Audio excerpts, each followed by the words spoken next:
Hello guys, स्वागत है सबका। आप देख रहे हैं एडुकास्टिक और आपका स्वागत है। हम एक और नया चैप्टर लेके आ गए हैं, sectors of Indian economy. New syllabus, new reduction part हटा के एकदम नया सिलेबस के ऊपर वीडियो बनाऊंगा। तो गाइस आज हम पढ़ने वाले हैं sectors of Indian economy, class 10 का चैप्टर नंबर 2 इकोनॉमिक्स का। ठीक है गाइस, तो ऐसी ही नई नई वीडियोस आती रहेंगी लेक्चर्स की, तो उसके लिए आपको मेरे चैनल को सब्सक्राइब करना होगा, बेल आइकन दबाना ना भूलिएगा और इस वीडियो को लाइक ज़रूर करिएगा और कमेंट में बताइएगा कि आपको चैप्टर कैसा लगा। और अगर आपको कोई नई टॉपिक पे चाहिए तो आप कमेंट कर सकते हैं। तो चलो गाइस स्टार्ट करते हैं। हम अपना पहला चैप्टर स्टार्ट करते हैं, chapters of Indian economy. So guys उससे पहले आप मेरा नाम चलिए, मेरा नाम है गौरव और मैं क्लास 10 का स्टूडेंट। तो चलो गाइस स्टार्ट करते हैं। हाँ जी देखिए, चलिए बढ़ते हैं। सबसे पहले आता है हमारे इकोनॉमिक्स का चैप्टर नंबर 2। देखिए बेसिकली तीन टाइप्स में ये डिवाइडेड है, on the basis of ownership, on the basis of people employed और on the basis of nature. ठीक है, हम पहले बात करते हैं प्राइमरी सेक्टर। देखिए ये तो सबको पता ही, हम पहले से पढ़ते आ रहे हैं। Primary sector, secondary sector, tertiary sector, 3 sector होते हैं। ठीक है, प्राइमरी सेक्टर जो होता है उसमें डायरेक्टली यूजिंग नेचुरल रिसोर्स, उसमें हम सीधे नेचुरल रिसोर्सेज जो होती हैं उनको हम डायरेक्टली यूज़ करते हैं और उनसे, और जैसे कि उसमें आता है क्या, एग्रीकल्चर हो गया, डेयरी हो गया, फिशिंग हो गया, ये सब किस में आते हैं, प्राइमरी सेक्टर में आते हैं। कैसे, क्योंकि एग्रीकल्चर होता है तो उसमें हम उगाते हैं, खेत उगाते हैं, खेत में सब करते हैं। फिशिंग में भी फिश तो हम लोग उसे सी से लेते हैं। ठीक है, उसे हम, और फिर आता है डेयरी फार्मिंग हो गया, उसमें से वो भी एक प्राइमरी सेक्टर में ही आता है क्योंकि वो प्राइमरी है। ठीक है, और प्राइमरी सेक्टर को ये भी है, वो एग्रीकल्चर सेक्टर में हम एग्रीकल्चर सेक्टर उससे कहते हैं। ठीक है, वो also known as agriculture sector. अगर ये पूछ लिया जाए प्राइमरी सेक्टर को क्या कहते हैं और, तो आप ये बता दीजिएगा सीधे सीधे एग्रीकल्चर सेक्टर प्राइमरी सेक्टर को कहते हैं। फिर हम आते हैं अपने सेकेंडरी सेक्टर पे। सेकेंडरी सेक्टर क्या होता है? सेकेंडरी सेक्टर देखिए basically natural resources are changed into other forms by process manufacturing. Manufacturing आपको पता है मीन्स एक चीज़ को मतलब बनाना, किसी चीज़ को, उससे हम कहते हैं मैन्युफैक्चरिंग। तो यहाँ पे नेचुरल रिसोर्सेज जो होती हैं उन्हें चेंज कर देते हैं एक अदर फॉर्म में, जिससे कि वो उसे एक नया प्रोडक्ट बन जाए। ठीक है, और वो जो होता है वो किससे बनाते हैं, किस प्रोसेस, मैन्युफैक्चरिंग से बनाते हैं। ठीक है, एग्जाम्पल शुगर मिल हो गया, ब्रेड फैक्ट्री हो गई। ठीक है, जैसे ब्रेड हो गया उसको हम बनाते हैं शुगर मिल में, शुगर हो गया।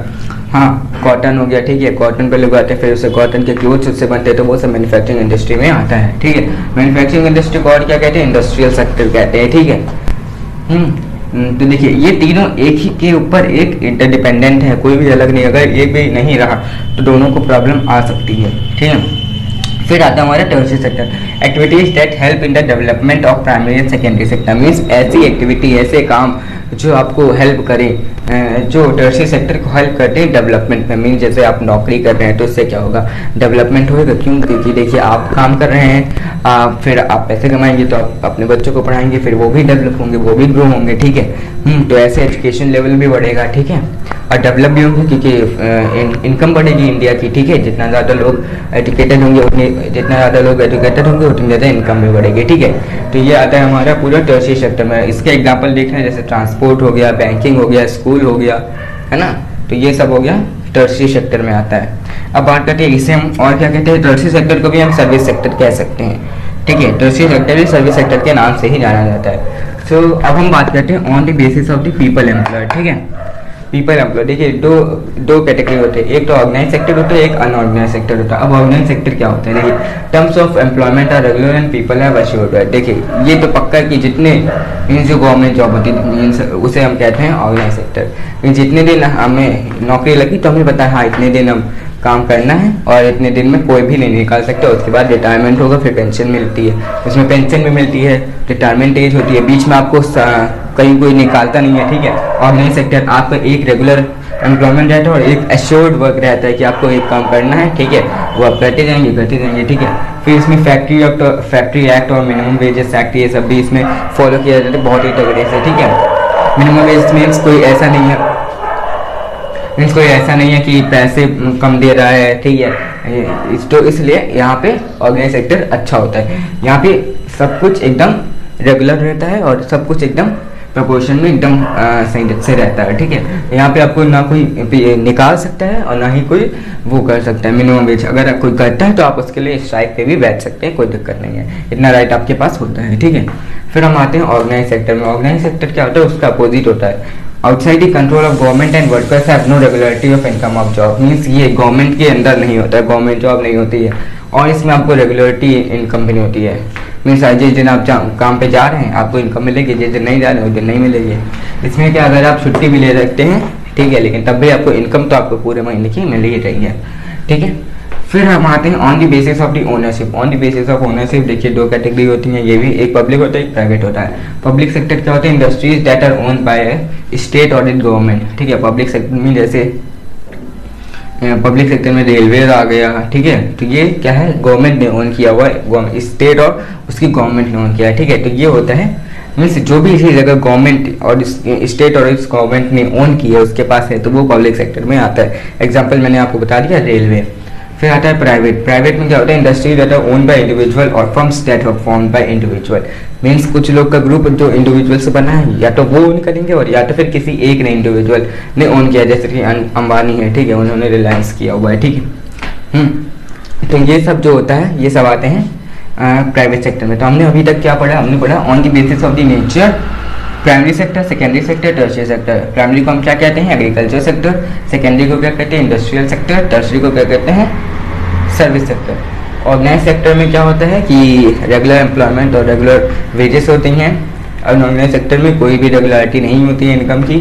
पब्लिक सेक्टर में जो कि गवर्नमेंट ने ओन किया हुआ है और जो प्राइवेट सेक्टर होता है वो एक इंडिविजुअल ने ओन किया हुआ है, ठीक है। तो चलो गाइस अब हम आगे बढ़ते हैं। हाँ तो देखिए अब हम बात करते हैं कि आपके बुक में देखे दिया होगा जीडीपी, ग्रॉस डोमेस्टिक प्रोडक्ट, ठीक है। आखिर ये जीडीपी ग्रॉस डोमेस्टिक प्रोडक्ट है क्या, देखिए it is the sum of the final goods and services produced in the three sectors of country during a particular year, ठीक है। ये सम होता है कि फाइनल गुड्स जो होते हैं, फाइनल गुड्स एंड सर्विसेज वो कितने प्रोड्यूस में, तीनों सेक्टर में, ठीक है, प्राइमरी, टर्शरी और सेकेंडरी सेक्टर में, तीनों को मिला के जितना भी टोटल फाइनल गुड निकल के आता है उसका सम जो होता है उसे हम कहते हैं, लेकिन एक ही साल ड्यूरिंग अ पर्टिकुलर ईयर, ठीक है, उसे हम कहते हैं ग्रॉस डोमेस्टिक प्रोडक्ट, ठीक है। अब ये मेजर कौन करता है, देखिए ये मेजर करता है सेंट्रल गवर्नमेंट मिनिस्ट्री मेजर करती है जीडीपी को, जीडीपी ऑफ इंडिया, ठीक है।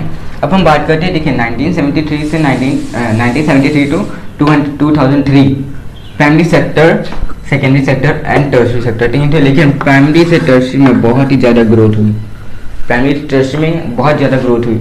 अब देखिए यहाँ पे हम आपको बता देते कि इसकी इंपॉर्टेंस क्या है प्राइमरी सेक्टर की, देखिए वो आपको बुक में भी दिया हुआ है, मैं अभी आपको दिखा देता हूँ, जैसे कि अगर अब वो क्वेश्चन आए तो मैं आपको बताता हूँ। देखिए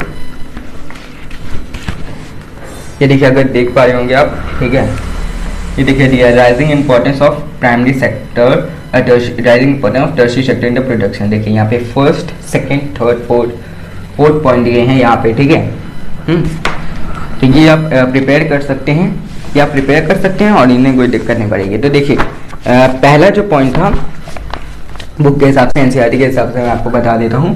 देखिए पहला जो पॉइंट था वो देखिए था, first in any country several services such as hospital, educational institution, post and telegraph services, police station, village administrative office, municipal corporation, defence, transport, banks, insurance and this can be considered as the basic services. देखिए ये जो banking थी,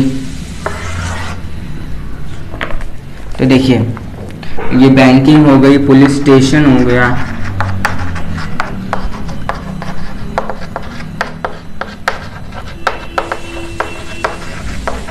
banking, police station, schools, educational institutions, hospitals, post, telegraph services और इस type की बहुत सारी services जो होती हैं वो उनको पहला तो ये था कि उन्हें बेसिक सर्विस बना दिया जाए, ठीक है।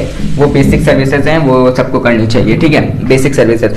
फिर हो गया सेकेंड रीजन जो होता है जिससे कि इंपॉर्टेंस बढ़ी प्राइमरी टू टर्शरी में बिटवीन 1972 टू 2003, ठीक है। दूसरा हमारा एनसीईआरटी के हिसाब से दिया हुआ है, the development of the agriculture and industry leads to development of services such as transport. देखिए यहाँ पे इसमें दिया है, इनके हिसाब से दिया है कि डेवलपमेंट जो एग्रीकल्चर सेक्टर होता है उसका डेवलपमेंट होना चाहिए और इससे ताकि नए जॉब्स मिल सके, जैसे कि ट्रेडिंग हो गया, ठीक है, ट्रेडिंग हो गया, ट्रांसपोर्ट हो गया, ठीक है, स्टोरेज हो गया, and like we have already seen greater development of primary sector, secondary more would be the services. जैसे कि हमने पहले ही पढ़ा था आपको कि तीनों जो होते हैं वो एक दूसरे पे डिपेंडेंट होते हैं। अगर दोनों का प्रोडक्शन बढ़ा प्राइमरी सेक्टर का तो टर्शरी में ऑब्वियसली वो बहुत ही ज़्यादा ग्रो करेगा, ठीक है।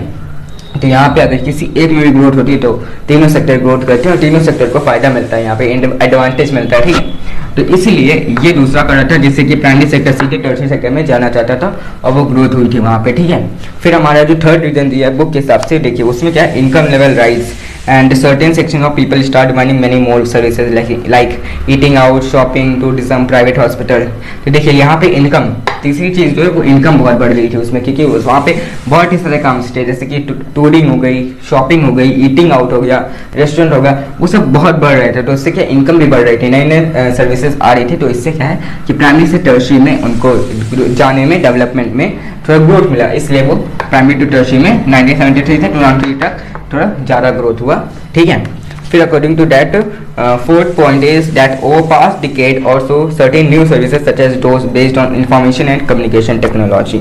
हाँ, तो देखिए यहाँ पे ये मेन होता है, देखिए इंफॉर्मेशन और कम्युनिकेशन टेक्नोलॉजी भी बहुत ही ज़्यादा बढ़ी है। जैसे कि अगर आप इस समय देखिए लॉकडाउन है, आप क्लास कर रहे होंगे, किसके ऑनलाइन क्लासेस की वजह से चल रहे हैं, ऑनलाइन क्लासेस कौन से ऐप से चल रही होंगी, ठीक है, वो एक इंफॉर्मेशन टेक्नोलॉजी का ही पार्ट है, ठीक है।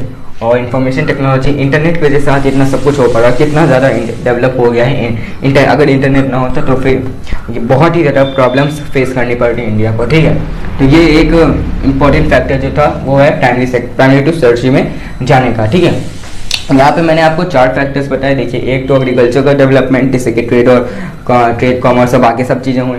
दूसरा हमने बताया था आपको बेसिक सर्विसेज, जैसे कि बैंकिंग हो गया, पुलिस हो गया, पुलिस स्टेशन हो गया, स्कूल्स हो गए, एजुकेशनल इंस्टीट्यूशन हो गए, बहुत सारे एक्सेट्रा, ठीक है। फिर तीसरा हमने आपको बताया था कि ये जो डेवलपमेंट होता इंफॉर्मेशन टेक्नोलॉजी, कम्युनिकेशन टेक्नोलॉजी का डेवलपमेंट, ठीक है।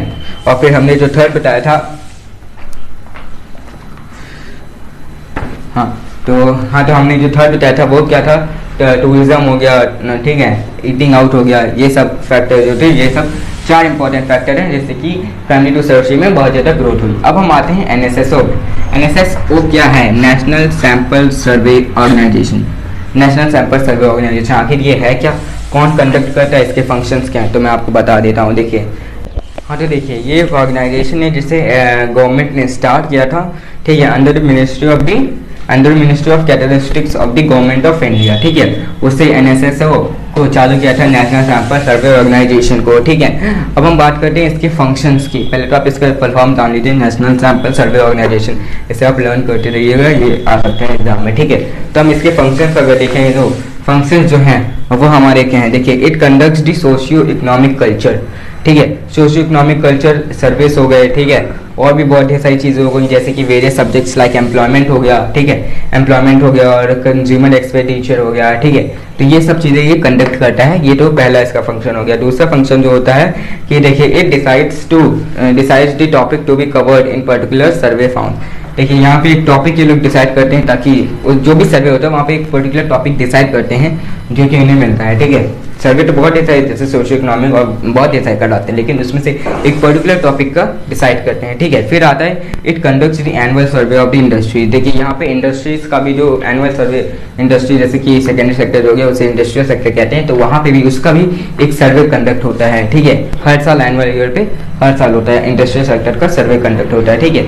फिर बात करते हैं इसके फोर्थ इंपॉर्टेंट पॉइंट की, जो कि इसका फंक्शन है वो है that it gives every year reports on the status of the estimation of the agriculture. देखिए, ये हर साल रिपोर्ट देता है कि आपका कितना एग्रीकल्चर के ऊपर एस्टिमेट किया हुआ है, ठीक है, कंट्री में कितना एग्रीकल्चर के ऊपर एस्टिमेट किया हुआ है, वो ये देती है एग्रीकल्चर प्रोडक्शन का एस्टिमेट, एनएसएसओ। तो देखिए, यहाँ पे इसके 4 पॉइंट्स हैं, ठीक है। सोशियो इकोनॉमिकल कल्चर बनाती है, दूसरा एक पर्टिकुलर पॉइंट डिसाइड करती है, तीसरा it conducts the annual conduct करता है कि कितना इंडस्ट्रियल सेक्टर में आया है, ठीक है। फिर हो गया एक एग्रीकल्चर का, ठीक है, एग्रीकल्चर का एनुअल एस्टिमेट ये बनाती है, ठीक है। तो ये थे इसके 4 पॉइंट्स एनएसएसओ के, ठीक है। अब हम बात करते हैं अनएम्प्लॉयमेंट की। अनएम्प्लॉयमेंट देखिए 2 टाइप के होते हैं, एक होता है डिसगाइज्ड और एक होता है ओपन एम्प्लॉयमेंट। अब डिसगाइज्ड क्या होता है और ओपन क्या होता है? देखिए, डिसगाइज्ड अनएम्प्लॉयमेंट वो होता है कि जैसे देखिए, अगर वहाँ कोई फार्म लैंड है, वहाँ पे 4 लोग खेती करते हैं, ठीक है। हाँ, तो देखिए, डिसगाइज्ड एम्प्लॉयमेंट में आपको बताया कि देखिए, अगर कोई भी फार्म लैंड है, वहाँ पे 4 लोग काम करते हैं, ठीक है, और उसमें 2 लोग एक्स्ट्रा आते हैं, लेकिन उनका कोई काम नहीं है, ठीक है, जितना प्रोडक्शन 4 के पे हो रहा है उतना ही 6 के पे हो रहा है, तो कोई फिर 2 लोग तो एकदम फालतू के हैं, ठीक है, उनका कोई इसमें रोल ही नहीं है, तो वो हो गया डिसगाइज्ड एम्प्लॉयमेंट हो गया। ठीक है, यहाँ पे आपका सीधे अनएम्प्लॉयमेंट जो होता है वो सीधे विजिबल, सीधे दिखता है कि आप अनएम्प्लॉयड पर्सन हैं। ठीक है, यहाँ पे देखिए, सॉरी यहाँ पे मैंने आपको बताया ये तो ओपन का, वहाँ पे आपको नहीं दिखता, डिसगाइज्ड में छुप जाता है, वहाँ पे आपको अनएम्प्लॉयमेंट जो होता है वो नहीं दिखता है। ठीक है, और हम बात करते हैं अगर इसकी एक और पॉइंट की, तो पीपल्स अनएम्प्लॉयमेंट जो इसमें देखा जाए तो ये अफेक्ट नहीं करता है। मैंने आपको बताया ना कि जो भी प्रोडक्शन होता है, 2 लोग जो एक्स्ट्रा आ गए उनके आने से कोई भी इफेक्ट नहीं पड़ता है किसी भी प्रोडक्शन पे। ठीक है,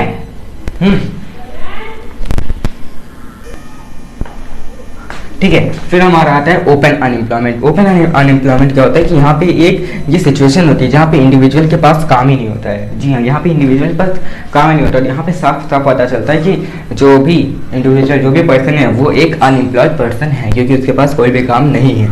यहाँ पे तो चलिए 2 लोग एक्स्ट्रा काम कर रहे हैं, लेकिन वहाँ पे अनएम्प्लॉयमेंट जो होता है वो हिडन छुप जाता है कि हाँ अच्छा ये तो काम कर रहे हैं, लेकिन वो नहीं पता कि उनके काम करने का कोई रोल ही नहीं है, वहाँ पे उनका कोई फ़ायदा नहीं हो रहा है। ठीक है, तो यहाँ पे क्या है कि 2 लोग एक्स्ट्रा हो गए हैं और उनका कोई भी रोल नहीं है, उनके आने से कोई भी प्रोटेक्शन में डिफरेंस नहीं आया। और लेकिन ओपन में क्या होता है कि पर्सन को जॉब ही नहीं मिलती है, इंडिविजुअल के पास कुछ काम ही नहीं होता है और वहाँ पे सीधे सीधे उसका अनएम्प्लॉयमेंट दिखाई देता है। ठीक है, फिर हम बात करते हैं अपने नरेगा की। नरेगा क्या है, ये 2005 में स्टार्ट हुआ था। ये क्या कहता है, 100 डेज ऑफ वर्क देता है इन अ ईयर लेबर्स को, मीन्स जिनके पास काम नहीं है, जिनको काम नहीं मिलता, उनको 1 साल में 100 दिन का देता है, वर्क देता है और फिर उसके पैसे भी देता है। ठीक है, तो ये एक गवर्नमेंट इनिशिएटिव है जो कि लॉन्च किया गया था 2005 में। ठीक है, और देखिए इसका full form national rural employment guarantee act, national rural employment guarantee act इसका नरेगा का फुल फॉर्म है। लिख देता हूँ,